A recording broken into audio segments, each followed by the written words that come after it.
which we are going to cover a bit afterwards, about how to do quick research, and basically found out that most of the things that were written were true. So we decided to take a flight and go and meet the person. So made an appointment in an hotel meeting room. You always have to make appointments in the evening and nights. I don't know why, but it's like, it looks like more mysterious or something. But anyway, I went there and the person didn't come. I sat there in the lobby for 6 hours and that person never came. Never came. I don't know if he was scared or intimidated, changed his mind, her mind, because I don't even know if it was a man or a woman, if it was more than one, never came. So what happened again? He said, well, I'm sorry, even if what you found is potentially right, if the person doesn't show up, what do we have to do? So we just business as usual, and we get on with that. So 3 more years passed. That means that from the very first rumor, we are now getting into 5 years' time. And then they implemented new ethical line, new whistleblower policy protecting the person who's going to speak out. Then they did an ethical committee or something like that. And another person, or the same person, we don't know, came out again. So again, we went down, and this time that person showed up. And it was not even the same person, it was another person after 3 years.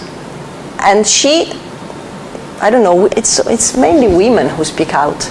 Not always, but it's lots of the time it's women that are frustrated, that really, really want to do something, that want to talk about their things. But basically she said everything she knew about the fact that the managing director had 3 or 4 supplier companies that were supplying the company, but the ownership was hidden through tax havens, that the wife was working in the same company and as a consultant, that he also had a mistress, which is maybe not that relevant for this case, but you also have to learn to understand what is important for the case and what is not. Basically, we got so much information that we could take what we call simultaneous interviews with all the managing director, the head of the purchasing manager, the sales manager, and the head of marketing. So we did simultaneous interviews with all these managers, and they all confessed, but one person did not confess. Who do you think that person was? The mistress was not interviewed, of course, but she was not in the interview. Now, we interviewed the managing director, purchasing manager, sales manager, and marketing manager. Main boss. Exactly. The main boss did not confess, the managing director. But not because he was trying to hide things, but he couldn't see it. He said, I'm just doing the best for the company. We are profitable, we are making money, and you have to spend money from time to time. You have to do certain things in order to make the business even more profitable. Problem was that then we reviewed the accounts, and they were also cheating the accounts, so in the end they were not even that profitable because they were moving costs to somewhere else so that they were looking profitable even if they were not. But what do you do when you have someone that is not really willing to see and is not really willing to confess anything? You go through travel expenses, because people that are willing to cheat at that level, most likely they will be cheating at all levels. And it is enough to find something on travel expenses to dismiss someone. So this, let's see, doesn't work. This, can you see the invoice? No, the receipt. Can you see this receipt? Is it visible?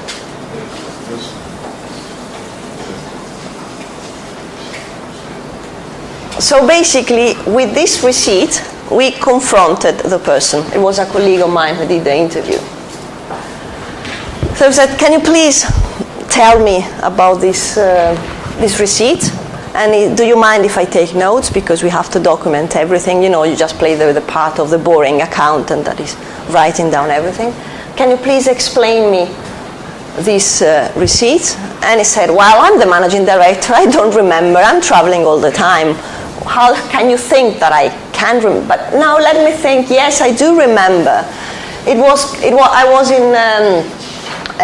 was in Germany. It was very, very cold. I forgot my coat in the taxi, and I was freezing to death, and I had to go to a meeting, so I had to buy myself another coat. And said, fine, is it okay that we write it down? So we wrote it down. And then he said, can you please explain me why there are 2 items in the receipt?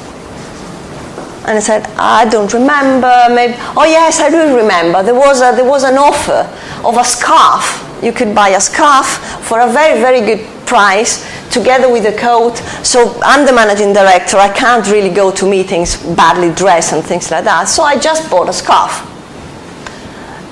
I'm entitled to do that. We were discussing a billion contract, so a scarf. And so it's okay that we write it down, so we wrote it down. And then we said, because we actually rang the shop, and it seems like they're only selling female items. And then at that point he said, I don't want to talk with you anymore. I'm the managing director. You're wasting my time. I'm going to leave the room.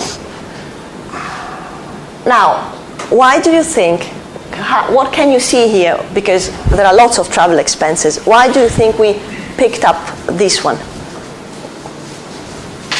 What is that you see here that? It increases expenses, it's personal expenses. First, personal expenses. But you don't really know it's personal expenses. How can you know that? Huh? Frau.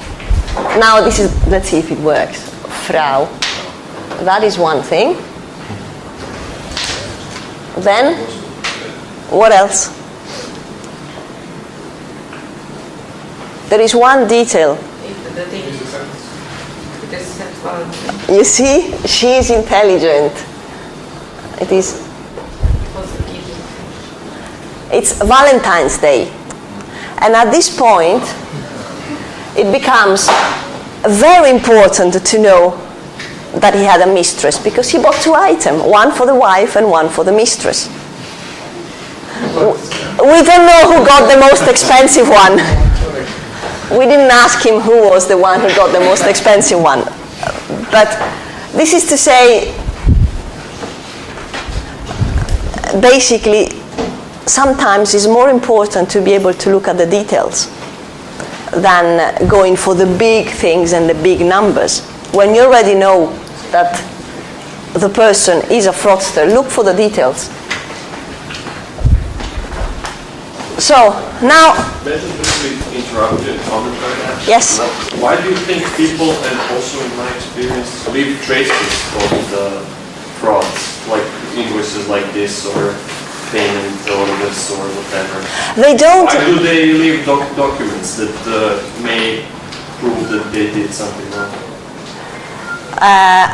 They don't in the beginning. That is my experience. Because when the first time you do a fraud, you are really, really careful, because you are like shaking.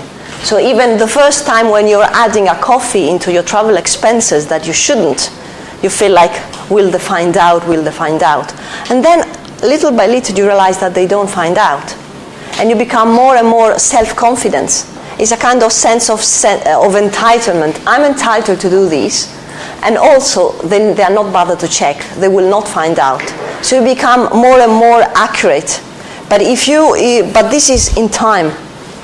So if you look at a young new fraudster, it's very unlikely that they will leave traces behind. It's when they've been doing that for years that they feel that if you don't get caught the first time for a coffee, then the next time you add a personal item, and the third time you add something, an extra day traveling, and the fourth time you start thinking, what if I put in an extra invoice and they don't realize that. And you keep on adding more and more things. And then they don't, they just feel you can do it. You don't seem convinced. What is your experience?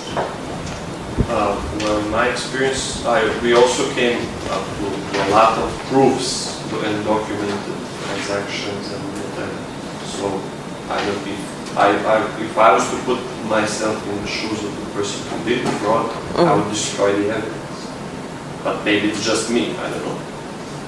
But maybe you are right. If something happens over a long time span, then you start feeling untouchable and not. I don't know.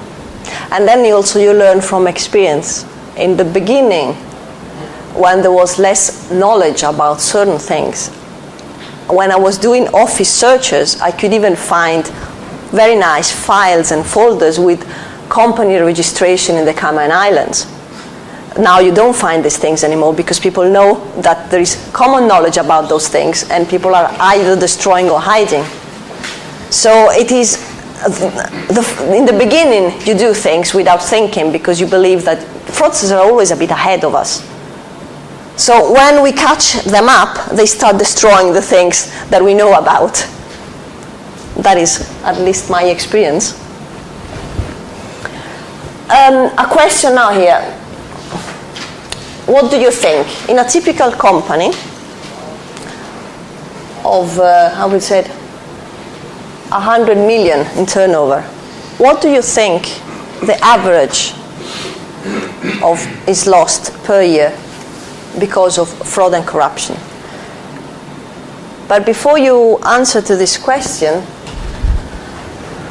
I would like to think, what is fraud and what is corruption? What do we consider as fraud and corruption? And again, we are not going to go into definitions because today is the day to start thinking like fraudsters are thinking. And they don't know what standards, international standards or whatever are.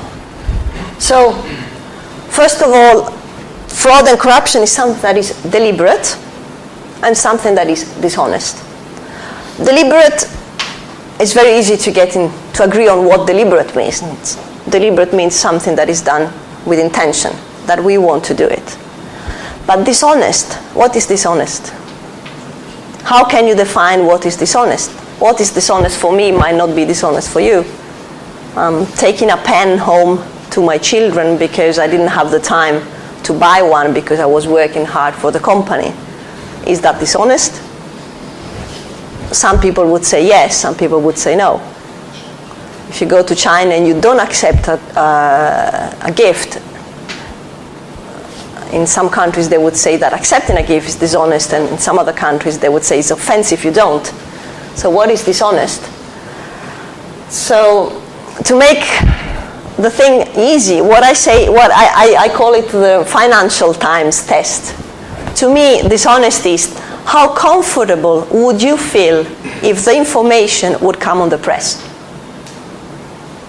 If what you're doing comes on the newspaper, if you feel comfortable about that and you're okay about that, then for you it's not dishonest.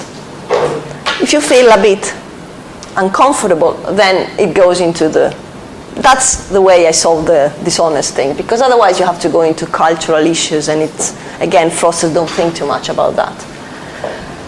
The other thing that you have to take into consideration is that fraud happens when controls are bypassed, when the truth is hidden, and when rules are broken. The other thing that you have to take into consideration is direct cost and indirect cost. And that means the direct cost